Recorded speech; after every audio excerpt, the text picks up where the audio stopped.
This is the most common response I hear on LinkedIn. We're okay for now.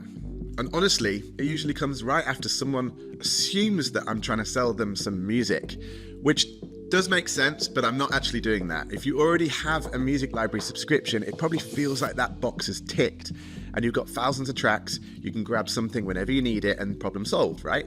Well, this is the interesting part. What we actually do isn't really about making music. It's about designing how a brand sounds. And those are two very different things. By the way, I'm George Holliday. I help brands sound as good as they look. So, a music library gives you tracks. A sonic strategy gives your brand an audio recognizable voice. One fills a video, the other builds memory. And the reason a lot of people never actually explore the difference is actually psychological. There's something called status quo bias. It's our natural tendency to stick with what we already have simply because it feels safer than changing it, right? So you see it everywhere. You go to your favorite restaurant, you look at the menu, you think about trying something new, and then let's be honest, you order the same thing you always get, not because it's the best thing on the menu. It's the known thing. And brands do the same with sound. If they already have access to music, the job feels done. Big tick.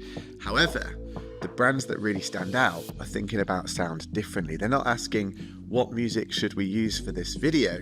They're asking, what does our brand sound like across everything that we do and where are our guidelines? And this could be across ads, apps, podcasts, products, notification sounds, hold music, social media content. That's where sonic branding, audio branding actually lives. So if someone like us ever reaches out and the instinct is we're okay for now, fair enough initially. However, I would encourage you, it might be worth asking one extra question before closing that tab. And that's, are we actually using the sound? Or are we just filling silence? Because sometimes the most valuable ideas sit behind the things we assume we don't need.